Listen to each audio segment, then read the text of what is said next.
Melihat orang yang sukses dengan bisnisnya memang bikin ngiler. Kok bisa ya mereka berhasil dengan bisnisnya?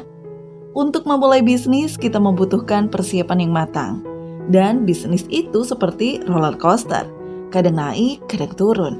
Makanya gak banyak orang yang berani memulai bisnis. Tapi kalau mereka bisa, kamu pasti juga bisa.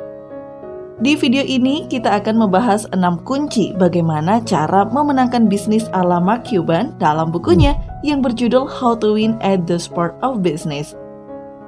Halo semua, nama saya Asri. Selamat datang di channel Inspirasi Buku. Kami akan merangkum intisari buku-buku non-fiksi terpopuler agar kalian yang tidak punya waktu atau dana untuk membaca tetap bisa mendapat pelajaran terbaik untuk diterapkan dalam kehidupan. Seperti kata Ibnu Jauzi, aku tidak pernah puas dalam membaca buku. Jika menemukan buku yang belum pernah aku baca, maka aku merasa mendapatkan harta karun. Yuk kita mulai. Banyak orang yang sudah berada pada puncak keberhasilan bisnisnya, sedangkan kamu masih bingung menentukan bisnis apa ya yang sesuai atau kamu masih ragu untuk memulainya. Video ini tepat untuk kamu. Simak karena Mark Cuban akan memberikan tips agar bisnis kalian berhasil. Dalam bukunya, Mark Cuban memberikan saran yang tidak umum bagaimana meningkatkan diri di dunia bisnis. Kisahnya akan sangat menginspirasi kalian yang saat ini ingin sekali mencoba memulai bisnis. Kita perlu kenal dulu siapakah Mark Cuban? Mark Cuban adalah seorang pendiri Microsolutions dan Broadcast.com dengan pendapatan yang bernilai jutaan dolar. Kalian ingin tahu bagaimana Mark Cuban berhasil menjalankan semua bisnisnya? Kunci yang pertama, menurut Mark Cuban lebih baik untuk membangun dan mengembangkan banyak keterampilan terlebih dahulu. Orang-orang mungkin beranggapan mereka perlu menemukan pekerjaan sempurna setelah kuliah dan berkomitmen hingga mendapatkan posisi yang baik. Tapi berbeda dengan Mark Cuban yang saat itu memiliki beberapa jenis pekerjaan. Mark Cuban memulai karirnya sejak pindah ke Dallas pada usia 24 tahun. Dia menetap di sebuah apartemen temannya, bahkan hanya tidur di lantai. Saat itu, ia baru lulus kuliah dan Mark Cuban telah menghabiskan beberapa bulan untuk bekerja di Mellon Bank untuk belajar mengenai sistem komputer. Ia juga mendapatkan kesempatan bekerja di bidang perangkat lunak. Uang yang ia dapat pun, ia gunakan untuk membeli sebuah komputer dan mulai belajar pemrograman. Mengerjakan berbagai pekerjaan akan membantu kamu untuk mengenal diri, keterampilan, dan ambisi kamu. Selain itu, kamu juga bisa belajar dari kesalahan perusahaan atau bos kamu. Saat Mark Cuban menyadari bahwa atasannya saat itu tidak terbuka untuk ide-ide dari karyawannya, ia pun keluar dan mendirikan perusahaannya sendiri, yaitu Microsolutions yang menjual perangkat lunak komputer. Bisnisnya berjalan dengan baik, meskipun pernah mengalami kerugian karena aksi pencurian hampir semua uang perusahaan yang dilakukan oleh sekretarisnya. Namun Mark Cuban mampu mengembangkan perusahaan yang kuat yang menghasilkan pendapatan lebih dari 30 juta dolar. Setelah beberapa tahun, ia memilih untuk menjual Microsolutions seharga 6 juta dolar. Kita masuk ke kunci yang kedua. Investasikan kembali uang yang kamu hasilkan dari kesuksesan bisnis kamu untuk membangun bisnis baru yang sesuai dengan minat kamu. Seperti yang dilakukan Mark Cuban, hasil penjualan bisnis pertamanya ia investasikan kembali dengan mendirikan Audionet atau yang sekarang dikenal Broadcast.com yang merupakan platform radio internet yang memungkinkan orang mendengarkan pertandingan NBA dan NFL secara online. Platformnya dilirik oleh Yahoo yang kemudian ia jual dengan harga 5,9 miliar dolar pada tahun 1999.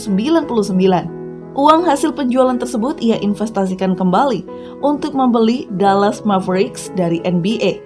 Kemudian ia melakukan sebuah perubahan. Selama membangun beberapa perusahaan, Mark Cuban belajar mengenai kepuasan pelanggan. Ia mencoba menjual tiket pertandingan seharga 2 dolar dan selalu datang untuk menonton pertandingan. Namun ia tidak duduk di barisan depan, melainkan duduk di antara penonton reguler, sehingga ia bisa mendapatkan pengalaman seperti penonton lainnya.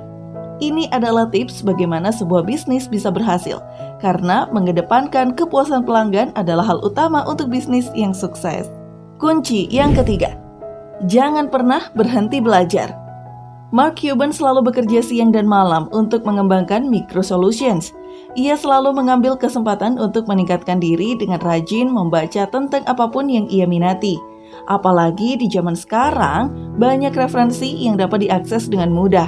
Jika orang-orang sibuk dengan menonton TV, Mark Cuban justru mempelajari lebih dalam tentang pemrograman, membaca biografi pengusaha terkenal, dan mempelajari apapun yang ia sukai.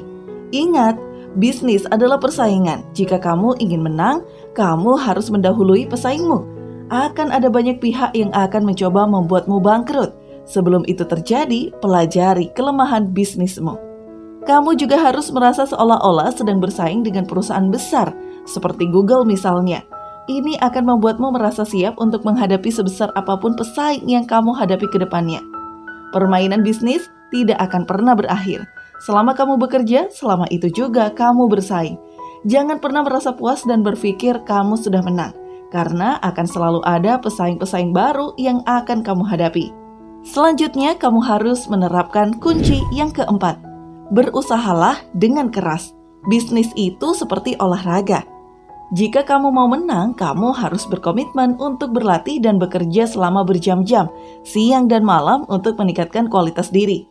Ada banyak hal yang tidak bisa diprediksi dalam bisnis, tetapi ada satu hal yang tidak mengkhianati hasil, yaitu usaha kalian. Memahami pelanggan dan calon pelanggan pada siang hari dan bersiap untuk menghadapi hari esok di malam harinya. Itulah cara Mark Cuban memenangkan bisnisnya. Ingat, etos kerja yang baik bukan satu-satunya hal yang menentukan kesuksesan bisnis, melainkan peluang mana yang akan kamu ambil. Jangan gegabah untuk mencoba semua peluang, karena itu akan mengalihkan perhatian kamu dari tujuan awal kamu. Konsistenlah pada satu tujuan. Intinya, mencapai kesuksesan adalah tentang berpegang teguh pada tujuan Anda, dan bekerja keraslah mencapai tujuan itu. Kunci kelima, kembangkanlah bisnis kalian secara independen. Tidak semua orang memiliki modal yang besar. Di awal mengembangkan bisnis, pasti kalian akan tergoda untuk mencari investor. Hati-hati, hal ini justru bisa merugikan bisnis Anda.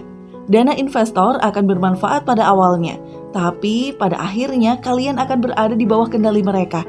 Jika kamu tidak bisa memenuhi apa yang kalian janjikan kepada investor, kalian akan dimintai pertanggungjawaban. Daripada bergantung pada investor, pelajari bagaimana mengembangkan bisnis secara perlahan. Faktanya, lebih baik membangun bisnis dengan pertumbuhan perlahan dengan beberapa karyawan saja. Saat bisnis mulai berkembang, jangan lupa, hal terpenting yaitu pelanggan. Pelanggan adalah faktor penentu kesuksesan bisnis Anda. Surveilah keluhan dan masukan dari pelanggan. Hal itu sangat membantu untuk mengembangkan bisnismu. Terakhir, kunci keenam, yang merupakan tips tidak umum, yaitu mengeluh. Terdengar seperti tips yang buruk, tapi Mark Cuban menerapkan hal ini. Mengeluh dapat memotivasi kamu untuk mengatasi dan memperbaiki setiap masalah. Kamu perlu mencintai pekerjaan yang kamu lakukan. Bukan hanya kamu, tapi semua orang yang terlibat.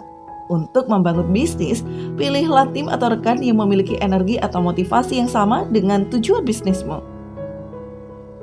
Oke, sebagai kesimpulan dari buku ini, siapapun dapat mengubah impian mereka menjadi nyata, tapi memang diperlukan komitmen, konsistensi, dan kerja keras.